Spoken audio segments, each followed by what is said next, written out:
the end of every discussion like this, I walk away impressed and energized, and then it evaporates.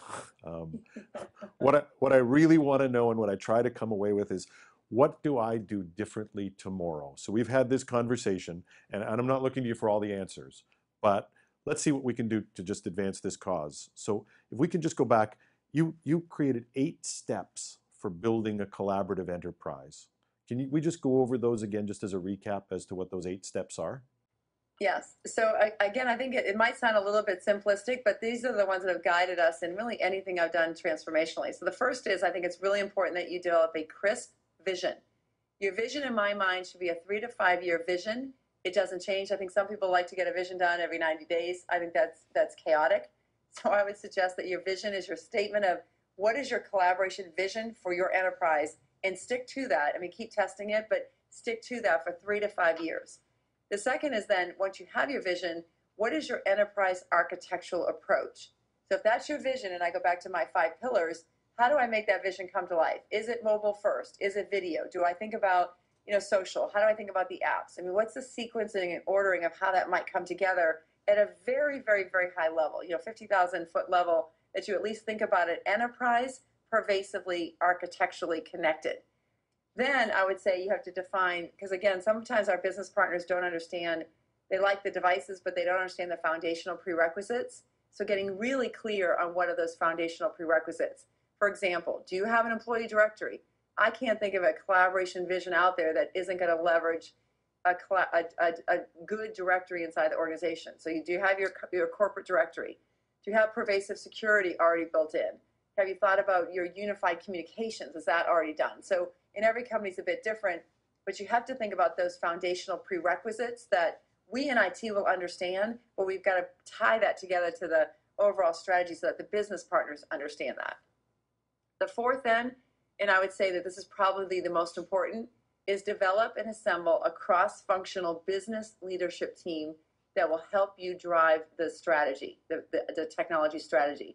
In my opinion, there isn't a strategy in a company, in any company, that's done by one function successfully. So create the technology roadmap and the vision, but then really partner with some business partners that will become the ambassadors, because they know their business processes. They know how they want to change finance. They know how they want to leverage manufacturing differently. They know what the challenges they have in their different groups or business units. So get that cross-functional business leadership team together on a frequent basis. Our communication and collaboration group here at Cisco has been together for over 3 years, and we meet once a month for 3 hours. I mean, we really still have that dedicated time as we roll this out. The priorities change, the focus changes, but having that conversation around the cross-functional business leadership team has really made a difference. Number 5 is then, I would say, with that business team, is really focus on a couple critical business opportunities or pain points. What is the biggest pain point in the organization that you want to try and solve for? If you can decide what that is, then decide what the technology solution is to get that solution solved for. You do a couple things. One, usually those business processes are cross-functional in nature, so you're going to get 2 or 3 people engaged. 3, you're solving a real business problem, and 4 is you're using the technology to enable that. I think long gone should be our lexicon that's an IT project and that's over there. I don't think that there is anything anymore at all around with the extensiveness of technology in every business decision that everyone's making. I don't think anything should be considered an IT project. It's what's the business problem or opportunity I'm trying to do, and then that's enabled by some kind of technology. The 6th step then is to look at that enterprise architecture. And now what I needed here at Cisco was an annual technology roadmap, and deliver an annual. So here's my big vision, here's what's out there, but here's what I'm going to deliver once a year. Here's what I'm going to deliver for the year, and deliver something every 90 days. Someone told me once that in IT, especially in a high-tech company, if you don't deliver something in 90 days, they think it's no longer going to happen and you lose momentum. So even if it's not the full thing, but having an annual plan, and this is where you do have some flexibility. So that this will change over time. If you have a 3 to 5 year vision, your enterprise architecture, you might trade stuff out and do trade-offs, but you've got to have an annual plan and deliver something every 90 days. Number 7 is then think about those value-added business services or apps that truly surprise and delight. When we had all this work going on, figuring out what was one of the pain points inside Cisco and deciding, okay, let's make that front and center and showcase how we can actually record our vacation time easier, was a big win. Like, I didn't expect it to be that big of a win, but it was so painful to go through that process that people could actually find that to be beneficial and really begin to connect the dots of what else is possible when they saw that one or two app. And then finally, I get asked all the time, step 8, is do you go with it being viral, top down, or bottoms up? I mean, which way does these things kind of take off? And I would say you need sponsorship for both. Find those employees in the organization that really are interested, passionate, want to give you feedback, really embrace them, but also find several executives that you can use as role models that will also be doing this top down. So it really is both bookends that need to come together. And then, of course, that's all the step 8s, but this is massively surrounded by communication. You cannot overly communicate in something transformational. Metrics, governance, policy, and then ultimately that's all fed into and translates into sustainable business value. What are the challenges that Cisco has faced in making a collaborative enterprise that people should remember as they're going through those 8 steps? Well, I think if it's not, there's some examples of the technology that are simple, easy, intuitive, and just simply add value and productivity right away. In our IM solution, when we deployed our first instance of instant messaging, we had like 80,000 accounts in 5 days. And it was so simple, so intuitive, it just took off. There are other examples where, video took a little while for the organization to really leverage and use across the organization. So I wouldn't minimize change management. I wouldn't minimize communication. I wouldn't minimize, really having crisp use cases for specific functions of the company. I think, ours were probably a little bit too general. So now going into and saying we're segmenting the sales population or really targeting the engineering population, I'd get really crisp at some specific use cases inside the organization and then grow it from there. I think sometimes we have a tendency to do an enterprise deployment where it's general for everyone and not specific for anyone. And that's where I would balance differently moving forward. What are you most proud of on the journey so far? It's an ever-changing space. And I would say that I'm really proud of my team specifically for being able to just adapt and move and morph.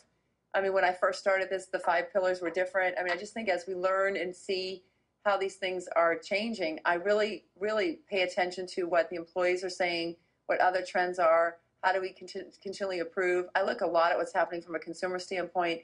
So I would say that I'm just really proud of my team for the ability to have the stated vision and understand what the stated vision is, but change that or tweak that as we learn more, because this space, the technology in the space and the use of the technology mapped to business priorities is changing faster than we think.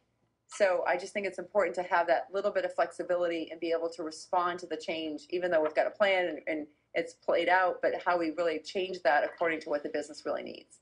What are the 1 or 2 things you would do differently? I think I would specifically talk about our social deployment. I think, again, we did this pervasively across the organization, and I would target it more. I wouldn't do it on a big bang. I would have targeted it more to what does this mean for engineering first? What does this mean for sales? How do we think about what apps? The other thing I would say is we did a lot of the applications when we talk about the apps. I did a lot of the general apps. So like my expenses, my vacation time, those things for the general population, because I thought if I could get the majority of the population there, it would be great. What I missed in that is that, yes, those are great, but they use those things once a month, once every 2 months. They don't use them frequently. In hindsight, what I would suggest is go look at a use case about an engineer or a manufacturing group or sales or marketing and really make their whole workflow, end-to-end workflow, be part of that apps, and then build from those different use cases versus doing general, because general doesn't get at the core crux of your day-to-day job. It just doesn't, and I would change that a bit differently. And if there's a CIO leader out there listening who's thinking, I get it, but I'll never be able to sell this in a time of restraint, what's your advice for that IT leader? I actually don't think you have a choice. I think collaboration is coming into the enterprise, whether you want to sell it or put a plan together or not. And I would caution those CIOs that are listening that if you don't put a plan together, it's happening anyway. I mean, really, your devices are coming in, people are using social inside your organization, whether you want it to or not. So I would say that you really do need to, and it doesn't have to be an aggressive plan, it doesn't have to be, all done in a certain amount of time, but I do think you just got to recognize that this whole space is happening. The expectations of the workforce are demanding this, and however you need to phase it out to make it work for your respective businesses. I just think it's happening anyway. If I was new to a company and I was in a job for 100 days, I would want to understand what the mission of the CEO was. Do they want to grow the company? Do they want to save money? I mean, what's the mission of the CEO? What are the biggest pain points or biggest objectives they have? And I put together a collaboration architecture and plan based upon the 5 pillars that met those CEO objectives. It has to get tied to the business. What are the key measures that you need to put in place as you're on this roadmap?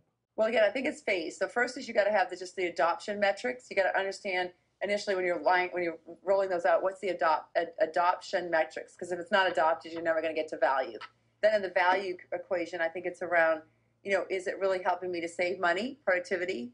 Is it helping me to change the experience? So I'm changing and altering the experience or giving new capabilities to the organization they didn't have before. Or is this thing really helping the company to transform and grow? So when I think about IT, I think about it in those buckets. Run the business, change the business, grow the business. And I think you could think about the technology investment that we're making in this collaboration experience in one or many of those buckets. But having a perspective of what you're doing and what it's going to deliver is really kind of important at the beginning. Thank you very much. I appreciate the time that you spent, and I think we've communicated a lot of wisdom to people that I think they can take from this discussion and build their own collaborative enterprise. Excellent. Well, thank you very much for the interview, and a lot of these materials will be available after, so thank you.